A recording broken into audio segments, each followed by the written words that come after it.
Welcome. Welcome back, everybody. We are back today with another story. This one is by Penty. For people who have been around, know who he is. For people who are new, might not. But he's helped us with a lot of stuff on our channel. We read a lot Pretty of his cool guy. stories in the start. I think we read like three or four with I think his. so, yeah. He also read with us once before.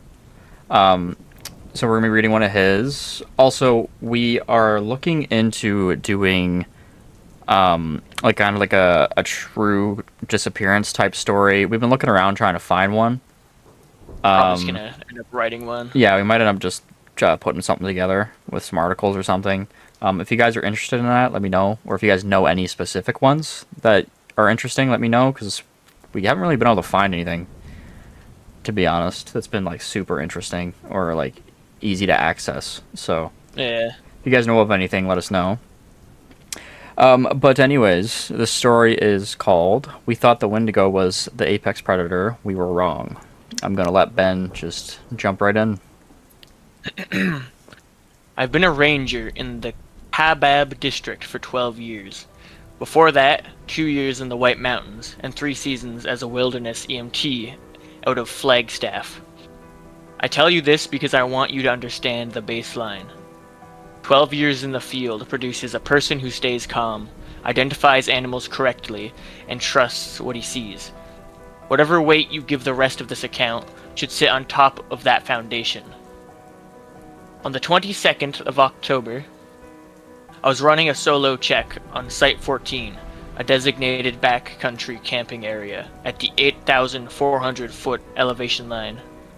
3 miles off the Kaibab trailhead on the North Rim Access Road, the party registered for Site 14 had missed their check-in call the previous evening. Missed check-ins happen. Dead zones, dead batteries, people who forget. Protocol is a welfare check within 24 hours if the party doesn't call in by the following morning. They didn't call, so I went out. The morning was clear and cold, somewhere around 28 degrees at my truck. By the time I'd covered the 3 miles to the site, the temperature had come up a few degrees, and the light was full in the canopy. October in the Kaibab runs orange and red in the aspens along the lower elevation, and gray-green in the pines above 8,000 feet. And at that altitude in the light, the world has a specific quality, clear and still, and enormous, that I'd been working in long enough that I usually moved through it without registering it consciously. I registered it that morning. Later I understood this as my body reading something that my thinking hadn't caught up to yet. The site was a standard backcountry setup. Fire ring of stacked rocks, 2 bear canisters near the ring, a 2-person tent on the flat ground to the north, a cooking area marked by the food prep kit laid out on flat rock. The sleeping bags have been in use. No, sorry. The sleeping bags had been in use, both of them. The zippers down, and one of them had been dragged partly open out of the tent through the front opening. The fire had burned down to cold ash, which put the fire's end at least 8 hours back. The cook pot was on its side near the ring. A box of trail mix had been opened and contents scattered across the dirt around the ring and mixed with the ash. The site read as human disturbance, and specifically human disturbance under pressure. The tent was intact, the bear canisters were latched and undamaged. A bear investigation leaves neither intact. The sleeping bag dragged through the opening, and the scattered trail mix read as someone moving fast.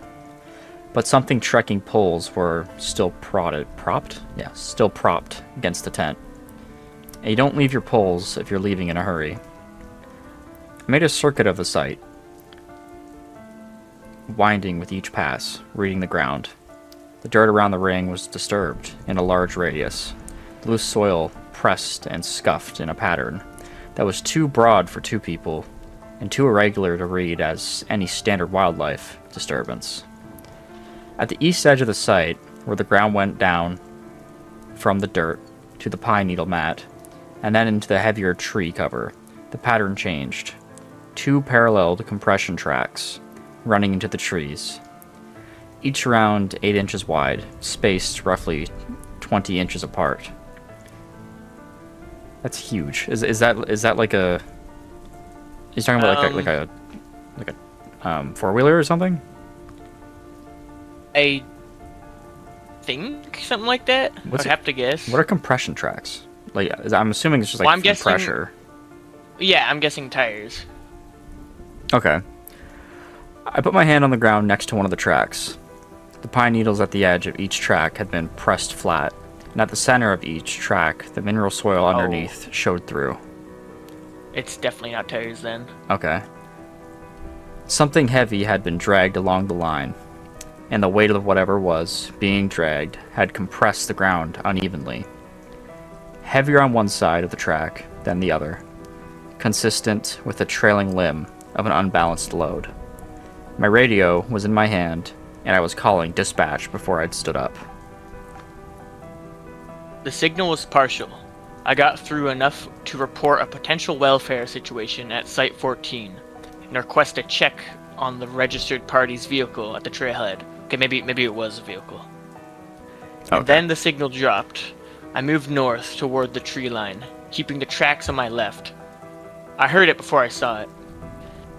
A sound at the limit of my range, high and wavering, landing in the body ahead of any conscious identification of what I was hearing.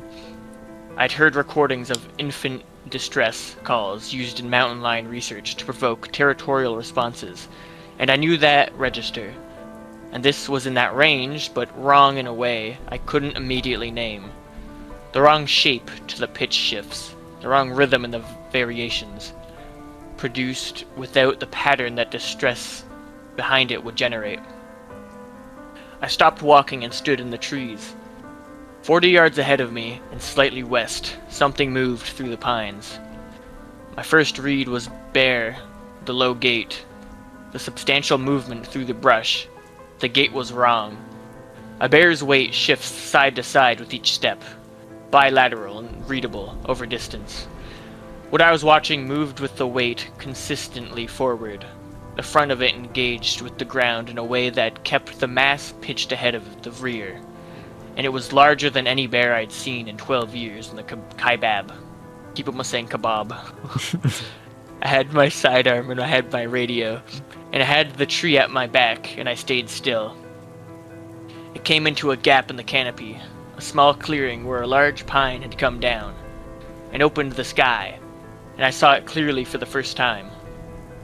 I've written this section 4 times over the past 2 weeks and deleted it each time, because the language I reach for first is the wrong language. Let me say what I actually saw. The front limbs made contact with the ground. They were too long for the body behind them. The upper joint sitting too high on the torso. The limb below that joint built for the gait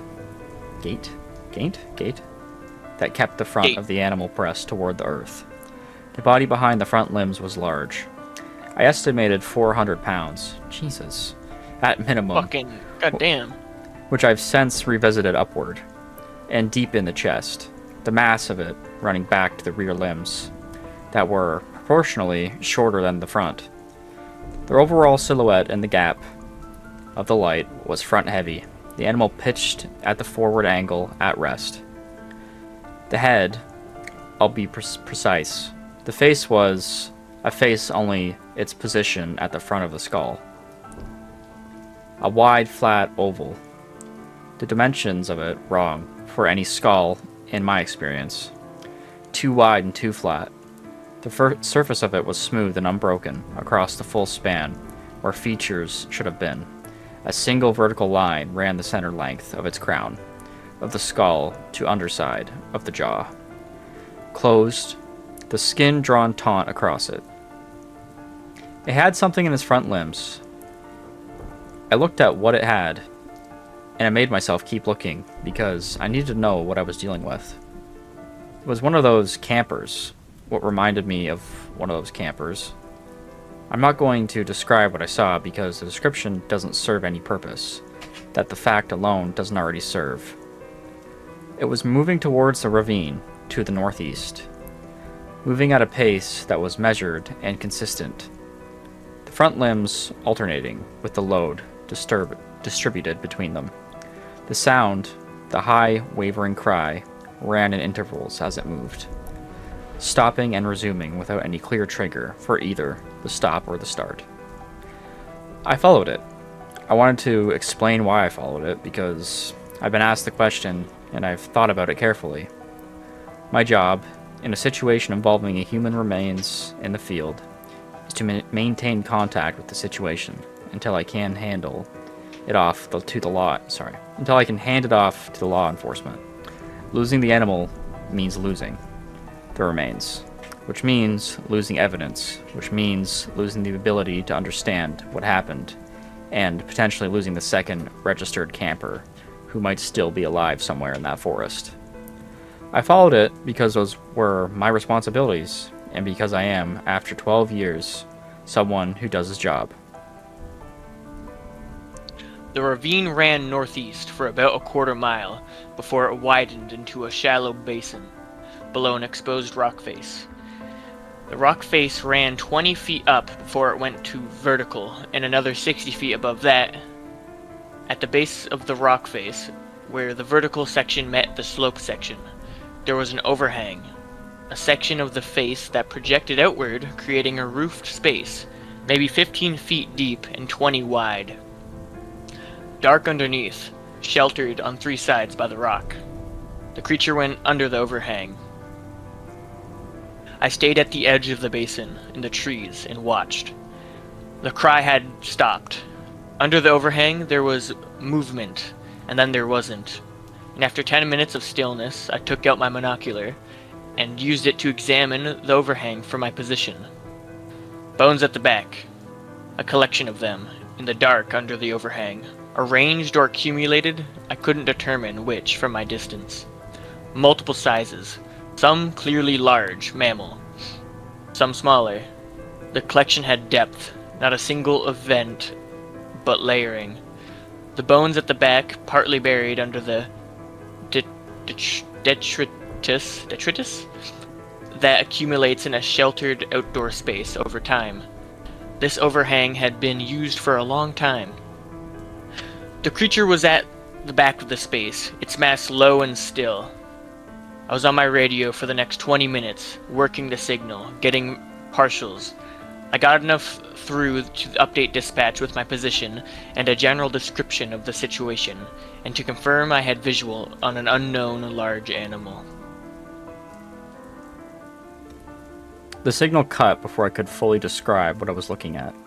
The dispatcher told me to hold my position, and that a second ranger was being deployed, ETA 45 minutes, minimum on the terrain.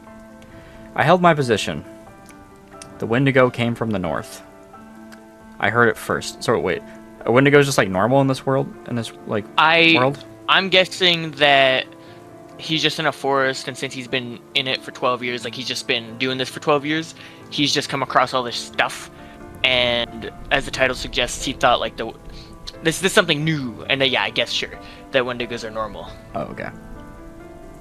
I heard it first, the way you always hear them before you see them, or the way the accounts say you do, which before that morning, I'd filled under regional folklore and... Hang on, my brain's not braining. Psychology of isolated wilderness environments.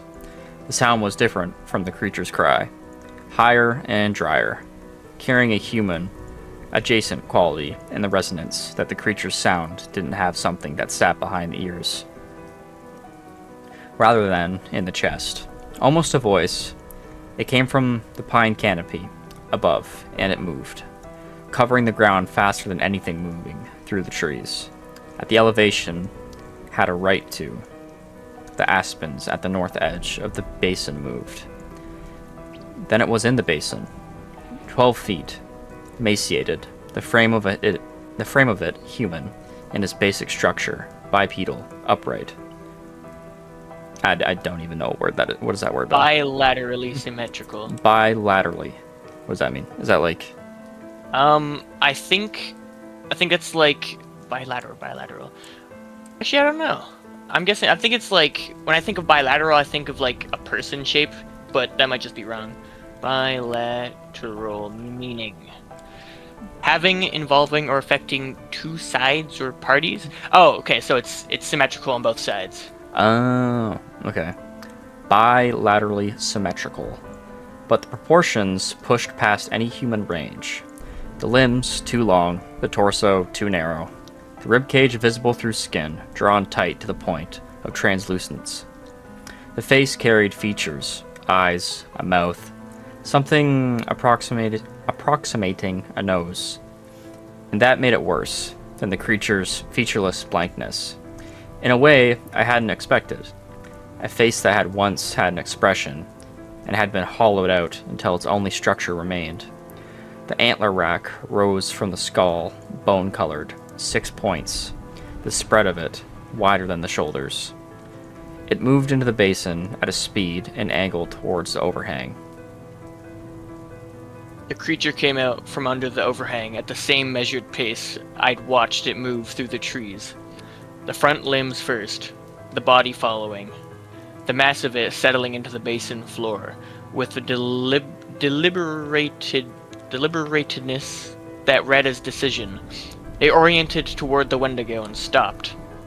The Wendigo covered half the distance between them in a single movement, the long limbs eating ground faster than the eye wanted to track, and hit the creature from the left side. The creature absorbed the impact and rolled with the force shifted, its weight right. Let the momentum of the strike carry through, and then at an angle and landed 6 feet further right than it had aimed. The creature had rolled under the hit and used the energy to reorient. By the time the Wendigo had its feet under it again, the creature was positioned differently, lower to the ground, the front limbs wide, the body angled to present less surface area to the next approach. The Wendigo came again, faster. The antler rack dropped to the use as a contact point. The creature went left this time, and the rack passed through the space the creature had occupied, and the creature's front limb came down across the Wendigo's spine as it passed. The sound that produced was dense and final. The Wendigo went down on its front limbs. It found its feet. That part took longer than it should have and turned. The moment was different now. The movement was different now. The speed was the same, but the precision was gone. The long limbs working harder for the same output. The creature had been watching it find its feet, watching it turn. The Wendigo screamed. A full, open, sustained sound that covered the frequency range I'd heard from its approach, and then went above it, into a register that put my back teeth together and drove a spike through the joint of my jaw. A threat display. Everything in it turned up. Are they gonna fight like two Karens at like a black market fucking, or what's it called? Black Friday? Black Black Friday over like, it's my TV! Yeah. No, I got it first! I was thinking more like Godzilla vs. King Kong, but that works too. Just banging the chest. I'm sorry. The creature was quiet throughout. The Wendigo charged again, and this time the creature took the contact, absorbed it. The front limbs receiving the impact while the body held its position. The Wendigo's momentum resolved against 400 pounds of stationary mass and stopped. The creature's front limbs were already around the Wendigo's torso by the time the momentum resolved. I'm not going to detail what happened in the next 30 seconds. I will say that the creature was methodical about it, and that methodical is the word I keep returning to, because the work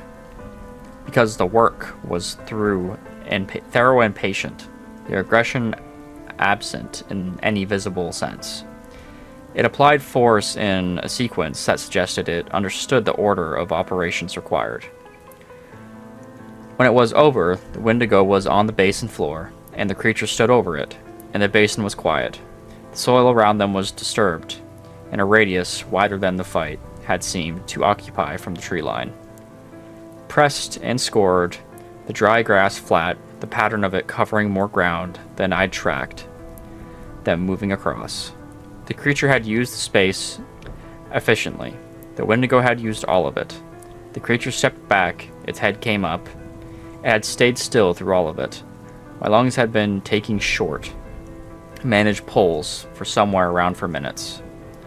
My radio was in my hand, unkeyed. The creature's head came up. It turned and faced the tree line where I was standing. The closed vertical mouth oriented towards me. The smooth, flat face, featureless across the full span where eyes, and ears, and nose would have been on anything I know of. And it had found me at 50 yards in a low light through the pine cover. It had known I was there. I understood, standing in those trees with my sidearm in my right hand and my radio in my left, and my pulse audible in my own ears, that it had known I was there from before the Wendigo arrived. It had come out of the overhang to deal with the Wendigo, while knowing I was in the tree line. The Wendigo had been the priority. I was still on the list. It moved toward the tree line. I ran. 12 years in the field means I know the terrain and I know my own capability in it. And I know the difference between the two. And the difference between the terrain and my capability in it was the only card I had. I went northwest, off the trail I'd been paralleling, into the heavier timber on the slope above the ravine. The slope ran up 300 feet to a ridge line, and on the other side of the ridgeline, the north access road ran for 2 miles before it hit the main park road. My truck was at the main road junction, south. The north access road was my option, and it was uphill, and it was 300 feet of elevation gain in rough timber. Jesus. I covered the first 100 feet in the time I'd cover 200 on flat ground, and I could hear it behind me. Below me in the ravine. The movement was in the same register I'd tracked it through the trees earlier. Front limb dominant. That forward pitched gait. It was moving faster than it had been moving with the load. I went over a root mass and down the other side, and came up on a section of exposed rock running diagonal across the slope, and followed it uphill, because rock holds my weight without giving. Behind me the movement stopped. I stopped too. 40 yards uphill and left, at the edge of the exposed rock, where I met the timber. Again the branches moved, then the crying started, from the position from uphill, and left of me. Between me and the ridge line, it had circled. I'd covered 150 feet of elevation in rough terrain, going uphill, and it had circled above me, on a longer route, in the same time. I stood on the exposed rock and looked uphill at the moving branches, and understood that the ridge was closed to me from this angle. I went right instead, east across the slope, maintaining elevation, moving through timber on the level rather than gaining. The crying tracked with me. It stayed uphill and slightly ahead, which meant it was moving east and uphill simultaneously to hold its position relative to mine. I was being contained on the slope. East ran me towards the drainage. A seasonal stream channel cut into the east side of the slope, steep-sided. The kind of terrain featured that's a liability in a foot pursuit if you go into the wrong. I was going into the wrong. I went down near the bank of the drainage on my feet and came off the near bank into the drainage floor at the bottom. 2 feet of loose rock and sand, and went upstream, north, because upstream was uphill, and uphill was the ridge and the road. The crying stopped. I went upstream as fast as the footing allowed. Loose rock in the drainage shifts under the weight, and the sides of the channel were close enough together that I was moving with my elbows near the walls. The drainage bent right at the 100 yards, and then left, and then straightened. And at the straightening, I could see the sky opening above me, where the drainage cut up through the ridgeline. I ran the last 100 yards. At the top of the drainage, I came out of the cut onto the ridgeline, the timber opening to a narrow strip of sky, and I went over the ridge and down the north side, and I could see the gravel of the access road through the trees below me. The front limb came across my left forearm from behind and above before I'd processed that it was there. I was on the ground. My left arm was under me, and I could feel the forearm wrong in a way that specified itself as I got my hand under me and pushed up. The bones were tracking, intact, but the muscle was open along the outer surface from elbow to wrist. Jesus. And the worm was coming through my sleeve fast. On my feet, the creature was 4 yards uphill, oriented toward me, the mouth closed. My sidearm was in my right hand. I don't have memory of drawing it. I fired it twice, at center mass, and the creature absorbed both rounds the way it had absorbed the Wendigo's first charge. Taking the impact, registering it, the body rolling with the force and reorienting it. The impacts produced no visible change in its forward intention. I ran.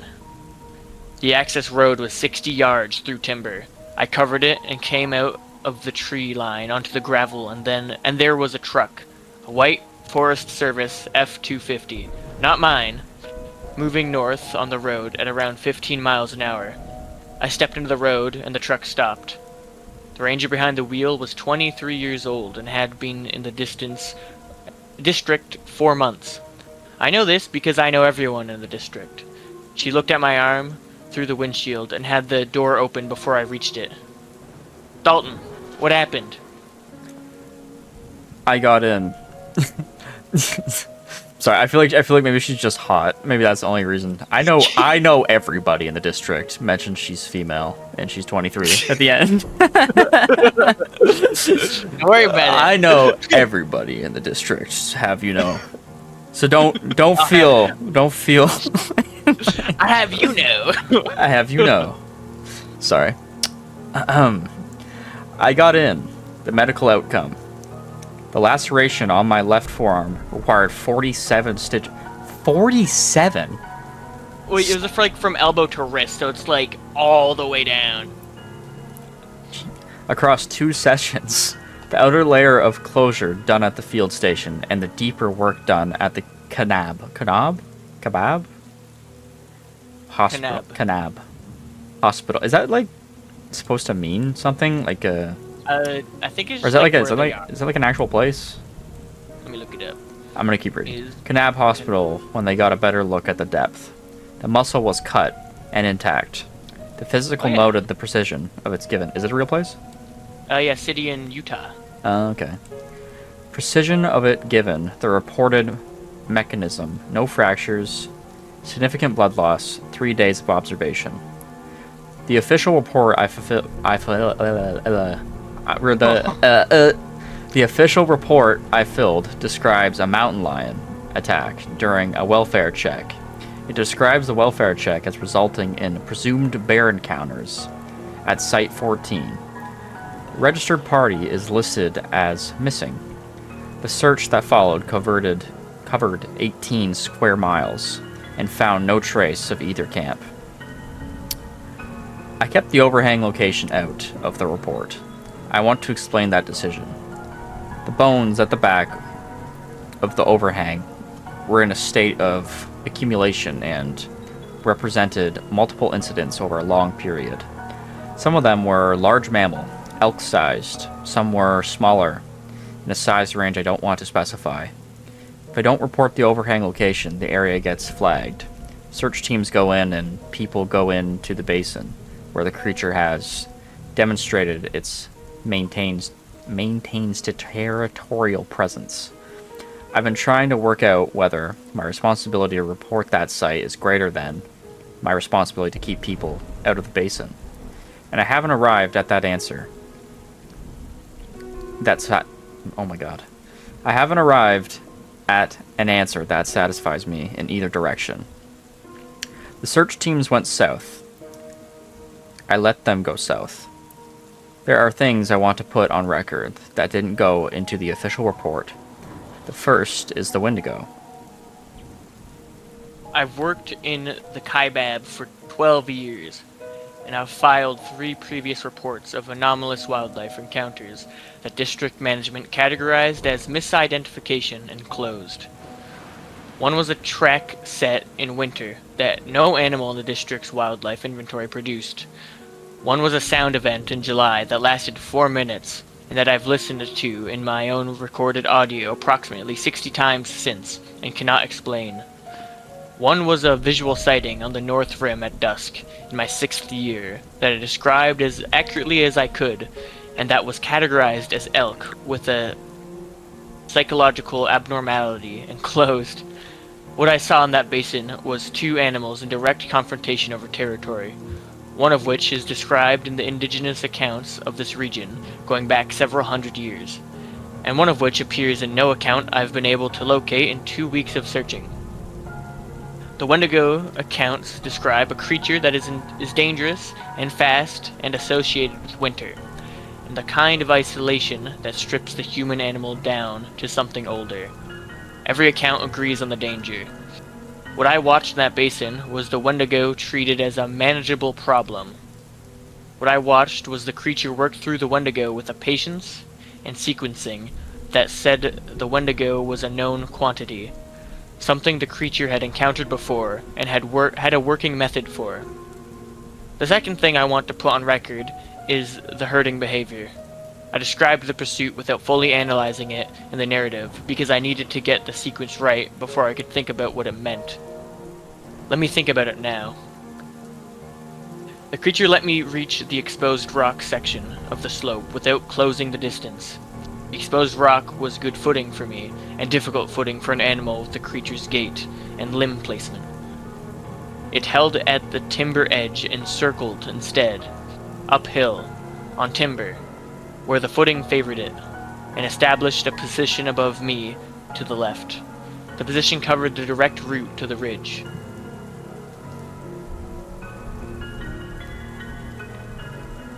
Going right put me into the drainage.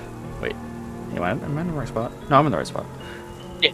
Going right put me into the drainage. The drainage ran north toward the ridge, which made it look like progress. But the drainage also concentrated me in a narrow channel with steps, steep sides, and uncertain footing, where my movement was predictable. My God, dude, I can't today. What is going on? It's fair. And my speed was reduced.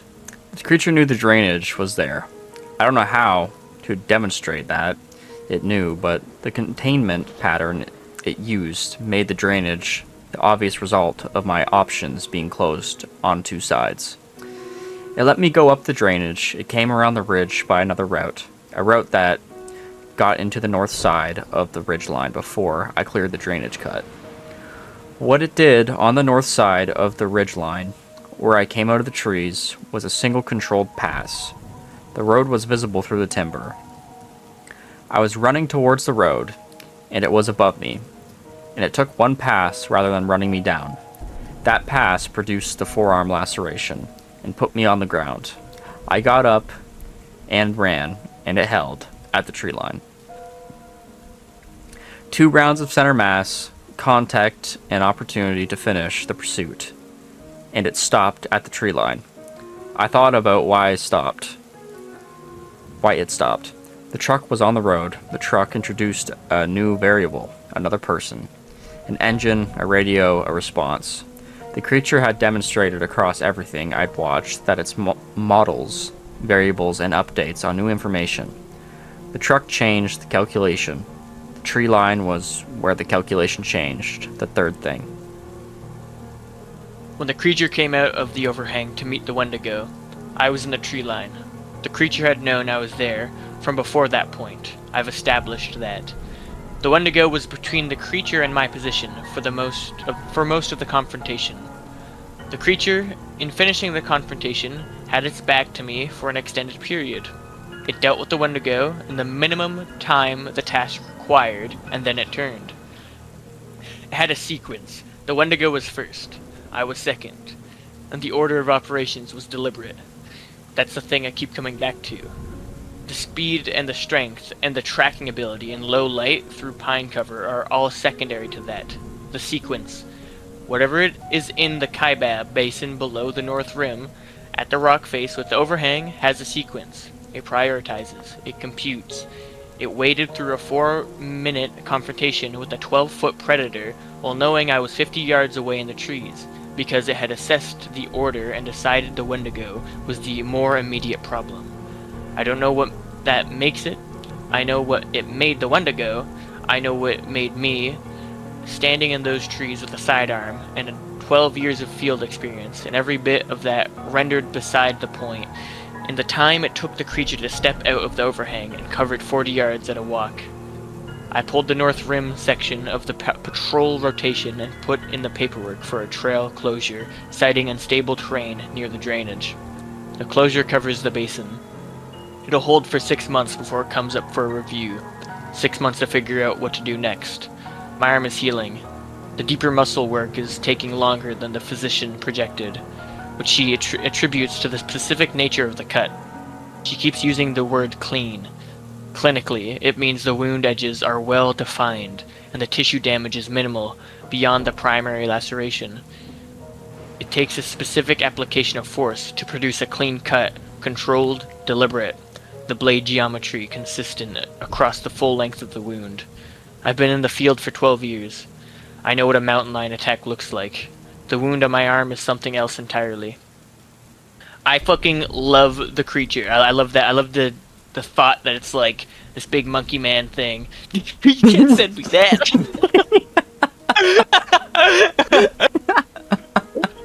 Oh my god. For anyone wondering, he sent me a fucking picture of Kingpin from the Spider-Man movie into the Spider-Verse. That's hilarious.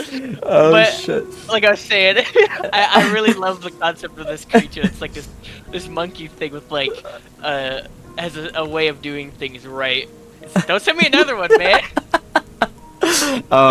Editor, flash a image of Kingpin from Spider-Verse. But I just love this like hyper predator, and it's just like methodical and cool, and it doesn't have like facial features. There's like a mouth that runs down. Don't stop. It has a mouth that runs vertical from top to bottom. I think it's a cool story. Killing me here, man. Okay, sorry. It was good. I just felt like it was kind of hard to follow. Like there was so much going on with like the words and stuff. Like I feel like you over specified a lot. It was a little hard to and it made it hard to read because it was like some stuff was kind of repeated, and then it's like you repeated it in a way but you just use different words, so it kind of just made it would kind of like stunt me because I'm like, wait, like didn't we just kind of read that? I feel like it's still good. I think it just needs to be broken down a little bit. I think if you just shorten some of like the scenes and maybe break down some of the words, just change up the wording. Some of the wording was like kind of caught me off guard a couple times. I was just struggling, to be honest, too, but there was some parts that made me kind of just like freeze up. Fair there. It was still good though. I thought it was interesting having the Wendigo fight the Kingpin and have them have a face off like that. It was cool. It was really cool. I like how it described their attributes and like differently and how they kind of interact. Just kind of stood there like that. Editor, flash an image of Kingpin again. you gotta send him the image you're showing me. His head's so little, man. I can't. Why does he look like that? That's what the monster looks like, dude. He's not in like a suit though. He's in like a caveman outfit. Like Grug. I think like sort of like a gorilla with like a like a white face. Don't send me it. Fucking. Anyways, if you guys were able to bear with us there, that was a good read, and if you guys enjoyed it, let us know. We are gonna have another story out soon too after this. I'm hoping the next one we do is something like a true crime one, something we can kind of like maybe have a little more like free reading with, and we can discuss more as we're reading or explain more. Yeah.